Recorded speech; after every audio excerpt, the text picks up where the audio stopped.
Assalamualaikum warahmatullahi wabarakatuh. Selamat datang di channel Damiri Story. Kali ini Mas Dam akan melanjutkan cerita tentang Ilmu Jaran Goyang bagian 6. Gak usah berlama-lama lagi, langsung saja kita masuk ke dalam ceritanya. Mingkar mingpuring angkala akarana karena marti siwi.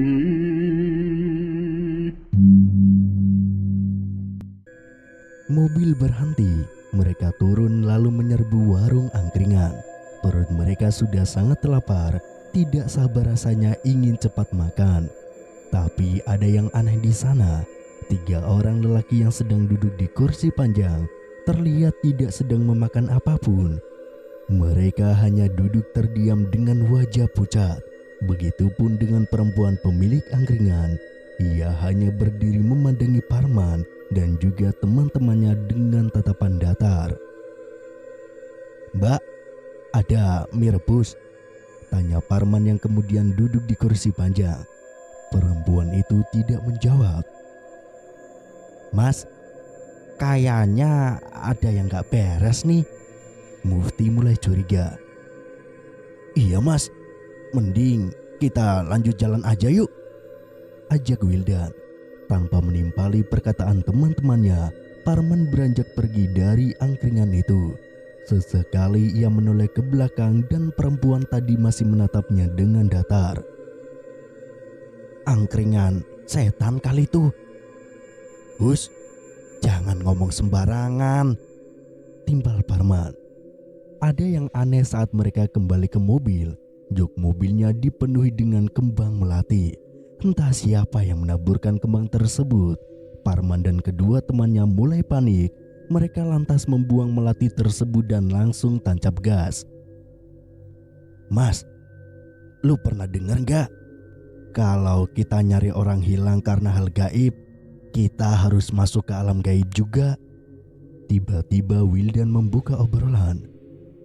"Masa sih, Wi?" "Iya mas, saya dengar cerita dari orang-orang." Mas, lihat, apa itu?" Lutfi yang mengemudikan mobil berteriak panik sambil menunjuk-nunjuk sesuatu di depan. Di depan mobil ada 3 bola api yang tiba-tiba menyambar ke arah kaca mereka. Mereka berteriak. Mufti langsung tancap gas, ia semakin mempercepat laju mobilnya. Selang beberapa menit, akhirnya mereka tiba di Gunung Kawi. Mufti dan Wildan langsung membawa Parman ke Mbah Karyo, seorang dukun sakti. Mereka disambut dengan ramah oleh Mbah Karyo. Rumahnya sangat sederhana. Dindingnya terbuat dari kayu dan lantainya di semen. Tidak ada sofa di rumah itu. Mbah Karyo menggelar tikar dan mempersilakan mereka duduk di atasnya. Dari pintu dapur muncul Mbok Ibah, istri Mbah Karyo, yang sudah tua dan juga jalannya bungkuk. Langkahnya pelan dan patah-patah. Ia membawa teko kecil berisi air putih dan beberapa gelas bermotif bunga di atas nampan. "Diminum dulu airnya," kata Mbok Ibah dengan logat Jawa yang kental. Ketiga lelaki itu mengangguk ramah. "Jadi, maksud kedatangan kami kemari untuk meminta bantuan Mbah Karyo. Ini teman saya namanya Mas Parman, Mbah. Anaknya korban ilmu pelet dan sekarang menghilang entah kemana," jelas Mufti. Mbah Karyo mengisap rokok kreteknya. Asap mengepul memenuhi wajahnya yang sudah keriput. "Anakmu masih hidup," kata Mbah Karyo singkat. "Iya Mbah, kata orang yang pelet anak saya. Sekarang anak saya ada di Gunung Kawi." "Sebentar." Mbah Karyo memejamkan mata, telunjuknya ditempelkan di kening. "Dia ada di alam gaib.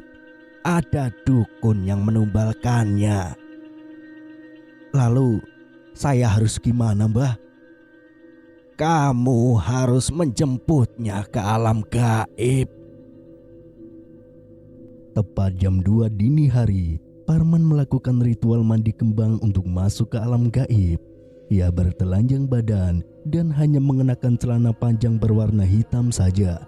Kedua temannya menyaksikan ritual itu. Bakario membaca tembang berbahasa Jawa yang tidak mereka pahami. Sesekali ia mengambil rokoknya lalu menghisapnya. Asap rokok ditiupkan ke kepala Parman. Ingat Parman, saat kamu masuk ke alam gaib dan melihat anakmu di sana, lekas tarik lengannya dan jangan sampai menoleh ke belakang. Baik, Mbah. Dalam sekejap mata Parman menghilang. Kedua temannya terkejut melihat kejadian itu. Apa Mas Parman akan baik-baik saja, Mbah? Tenang saja, dia pasti kembali. Aku akan bantu dari sini.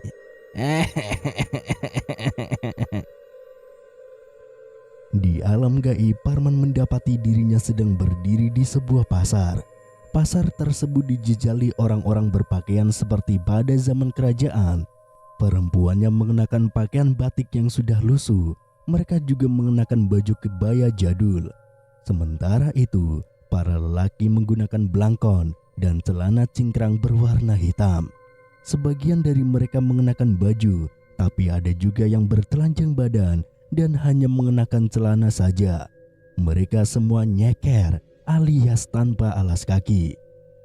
Parman celingukan, apakah ini alam gaib?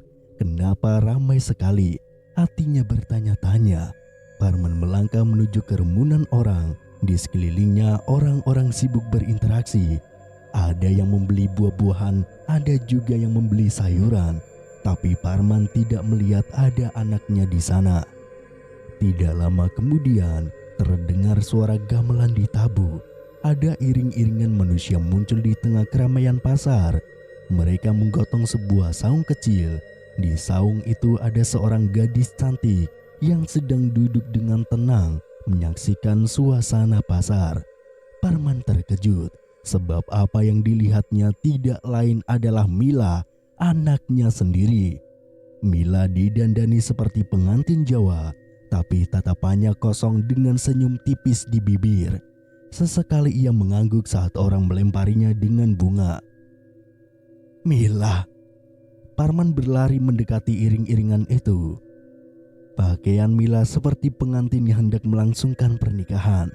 Orang-orang pasar terlihat bahagia menyambut kedatangannya. Mereka sesekali melemparkan bunga melati ke arah saung kecil yang ditumpangi Mila. Parman terus merengsek. Ia memaksa tubuhnya untuk menerobos pagar lelaki yang mengawal arak-arakan.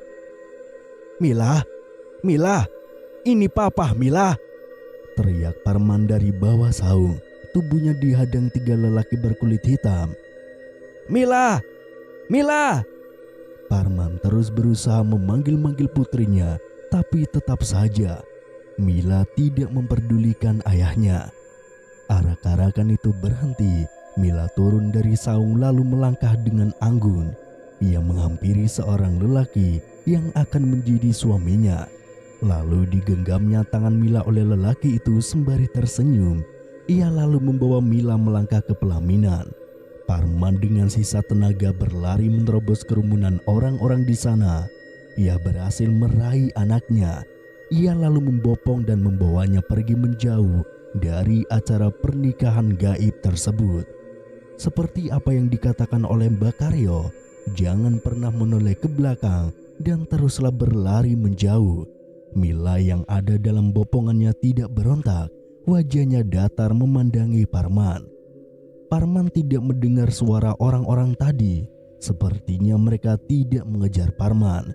Tidak lama kemudian, Parman melihat ada sebuah lubang hitam yang berpusar.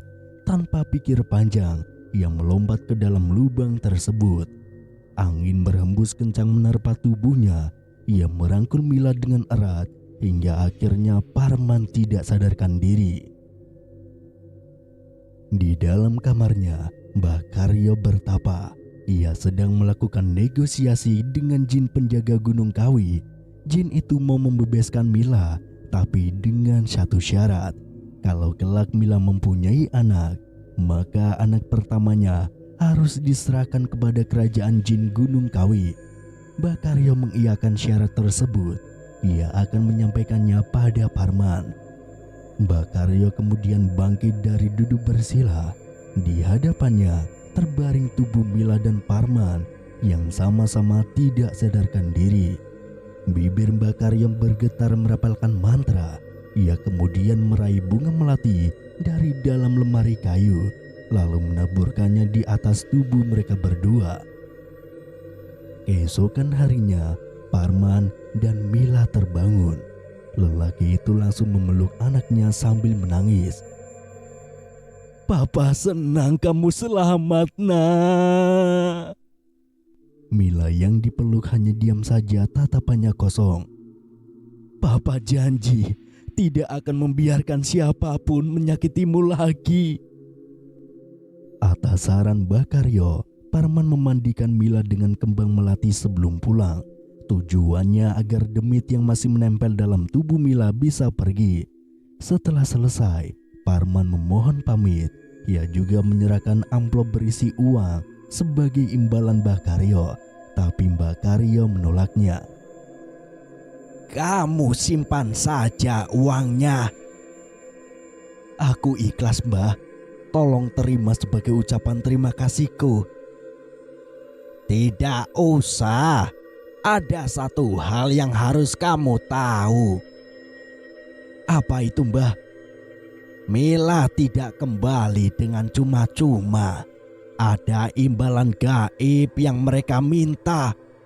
Mendengar itu, Parman terkejut. Imbalan apa, Mbah?" "Kelak kalau Mila menikah, maka anak pertamanya akan dijemput oleh jin Gunung Kawi." Parman terdiam, sementara Wildan dan Mufti terkejut mendengar imbalan itu. "Baik, Mbah." Parman tidak ada pilihan lain selain mengiyahkannya. "Oh iya, Mbah. Aku juga minta satu hal. Nanti kalau ada seseorang yang mencari Mila di gunung ini, jangan katakan kalau Mila sudah ditemukan ya, Mbah. Orang yang akan mencari Mila itu adalah pelaku pelet. Dia yang menghancurkan hidup anak saya, Mbah." Mbah Karyo mengiyakan. Mereka kemudian pamit. Berkali-kali Parman mengucapkan terima kasih. 1 bulan setelah Mila ditemukan, tidak ada sekata patah pun yang keluar dari mulut Mila. Ia tidak mau bicara, seperti orang yang baru mengalami kejadian menakutkan dalam hidupnya. Setiap hari ia hanya melamun saja di dalam kamar. Bahkan untuk mengganti pakaian pun harus dibantu oleh ibunya. Kedua orang tua Mila pun khawatir dengan keadaan putrinya. Mereka lantas membawa Mila untuk cek ke dokter kejiwaan. Betapa terkejutnya mereka setelah mendengar penjelasan dokter kalau Mila mengalami sakit jiwa. "Sebaiknya titipkan Mila ke rumah sakit jiwa, Pak. Di sana dia akan mendapatkan terapi yang kemungkinan bisa menyembuhkan Mila," kata dokter dengan wajah prihatin. Mila duduk memeluk dengkul di sebuah kamar. Tatapannya kosong, wajahnya datar.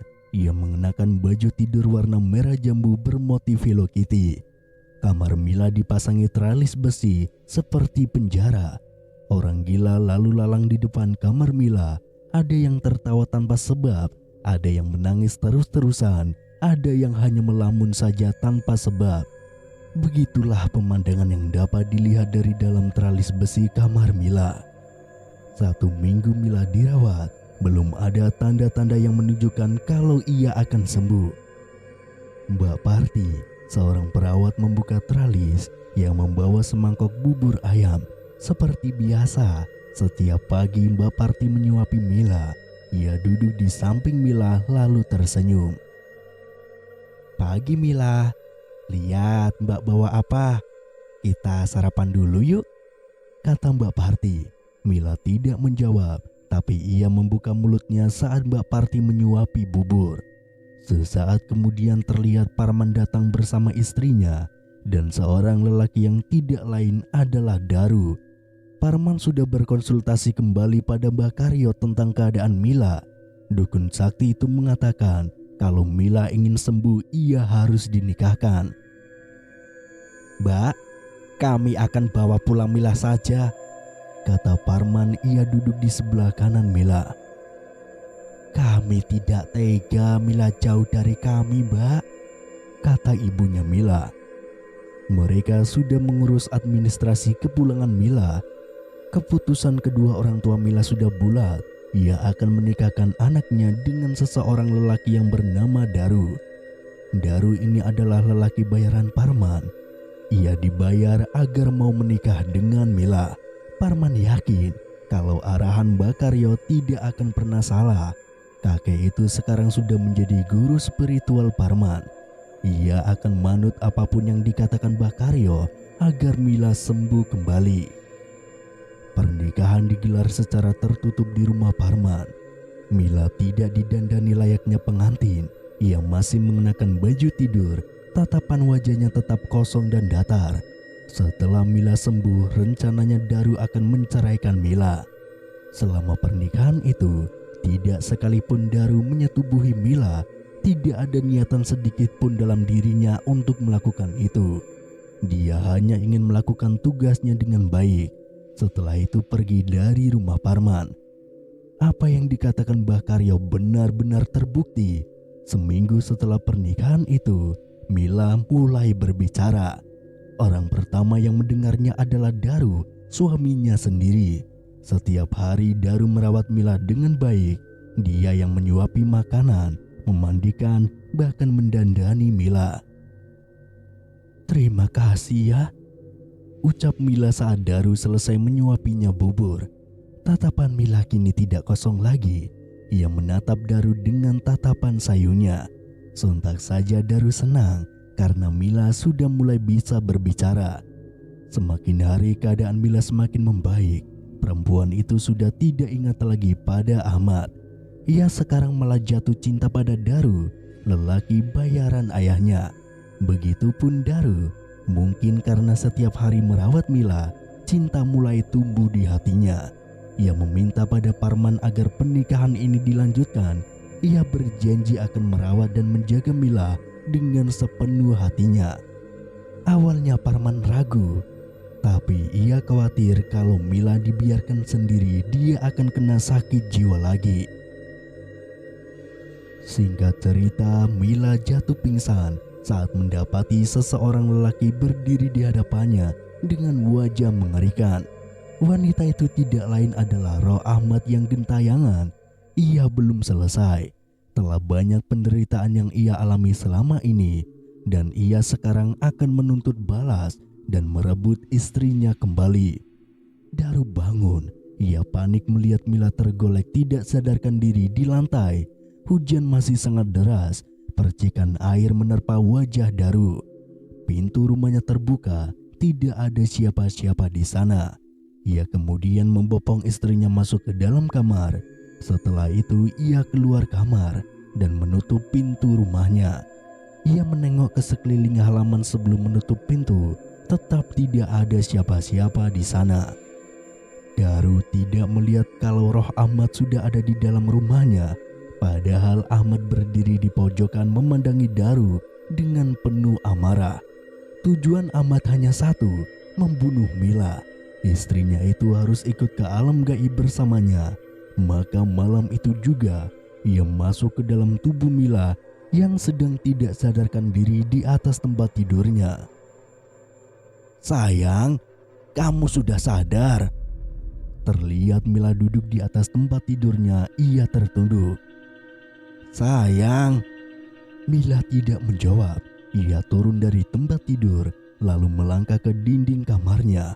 Bertubi-tubi Mila membenturkan kepalanya ke dinding dengan sangat keras.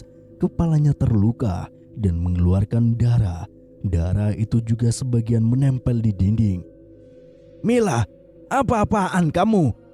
Daru mencoba menahan tubuh istrinya, Tapi Mila malah ngamuk. Kedua bola matanya merah. Daru membanting tubuh istrinya ke atas tempat tidur.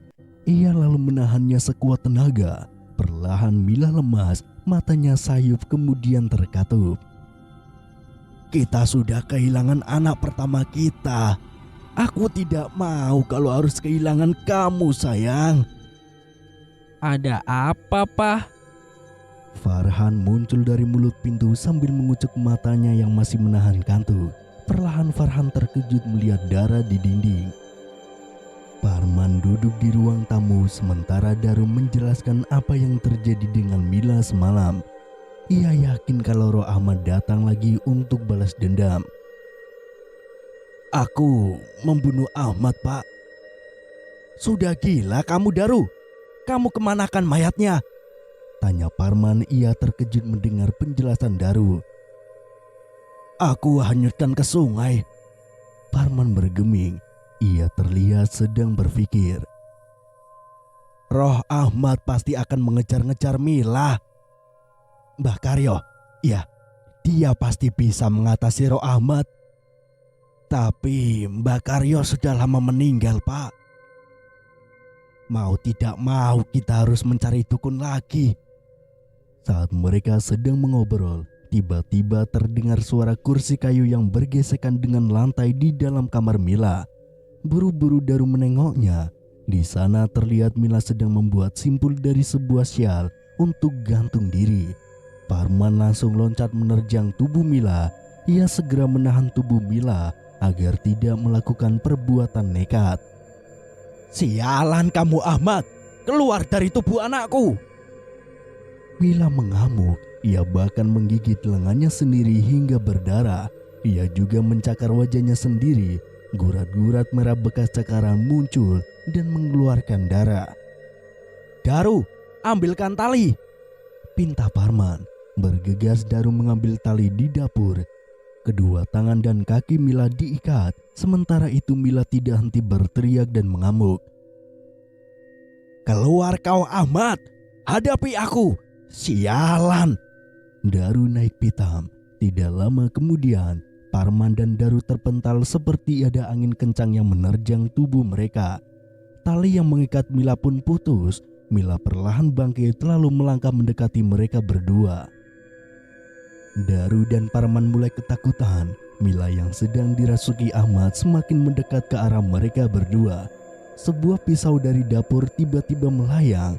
Pisau tersebut meluncur ke wajah Daru dan menusuk tepat di bagian mata kanannya. Darah mulai keluar dan mengalir deras ke lantai. Parman berteriak. Ia merasa ngeri melihat kejadian itu. Pisau yang menancap di wajah Daru perlahan bergerak. Pisau itu tercabut dengan sendirinya lalu melayang seperti hendak menghantam Parman. Namun sesaat sebelum pisau itu melesat, Mbok Kartika muncul. Ia adalah pembantu rumah Parman yang baru saja kembali dari kampung. Mbok Kartika terkejut dengan apa yang dilihatnya. Bibirnya kemudian bergetar merapalkan mantra. Pisau yang hampir saja membunuh Parman seketika jatuh. Mila menoleh ke arah perempuan tua itu. Ia kemudian berlari menghampirinya. Leher Mbok Kartika dicekik sekuat tenaga. Namun Mbok Kartika tetap tenang. Matanya mulai terpejam. Bibirnya tidak henti membaca mantra dalam bahasa Jawa. Seketika Mila merasa tubuhnya panas seperti dibakar. Ia jatuh ke lantai seperti cacing kepanasan sambil berteriak meminta ampun. Suara yang keluar bukanlah suara Mila, melainkan suara Ahmad. Parman tidak menyangka kalau asisten rumah tangga Daru itu sakti juga. Mbok Kartika mendekati Mila yang masih merasa kesakitan. Telapak tangannya diletakkan di atas kening Mila. Keluar sampean dari tubuh ini. Ampun, ampun, panas, panas. Dengan sekali hentakan tangan, Ahmad keluar dari tubuh Mila. Tubuh Mila lunglai dan ambruk ke lantai. Kemudian dibopong oleh Parman ke tempat tidur, sementara Daru tewas dengan mengenaskan. 2 bulan kemudian, semua berubah. Mila sudah ikhlas dengan kepergian Daru. Roh Ahmad juga tidak pernah mendatangi Mila lagi. Tidak terfikir oleh Mila untuk menikah lagi. Ia ingin fokus mengurus anaknya, atau bahkan Mila tidak akan pernah menikah lagi dengan siapapun. Kehidupannya saat ini sudah cukup bahagia. Sore itu, ia mengajak anaknya untuk piknik ke kolam renang. Kebetulan kolam renang itu sedang ramai pengunjung. Mereka datang bersama sanak keluarga, pasangan, atau bersama teman-teman. Mila hanya datang berdua dengan anaknya. Mereka asik bermain air di kolam yang dalamnya sedada Mila. Farhan berenang menggunakan bola karet. Sesekali menjauh lalu mendekat lagi ke ibunya. Ibu, itu apa? Farhan menunjuk ke arah belakang Mila. Mila menoleh sebuah benang berwarna hitam mengambang di permukaan air. Ia terkejut dan panik. Dengan buru-buru ia berenang hendak meraih benang tersebut. Namun dari dalam air, wajah Ahmad yang pucat muncul. Ia tersenyum mengerikan. Ditariknya kaki Mila ke dalam air. Mila meronta-ronta. Farhan berteriak meminta tolong. Sayangnya terlambat. Mila kehabisan nafas. Ia tewas mengambang di permukaan kolam renang. Sekian. Terima kasih buat teman-teman yang sudah mendengarkan cerita ini sampai akhir. Saya Damiri. Sampai bertemu dengan saya di cerita-cerita selanjutnya. Akhir kata, wassalamualaikum warahmatullahi wabarakatuh.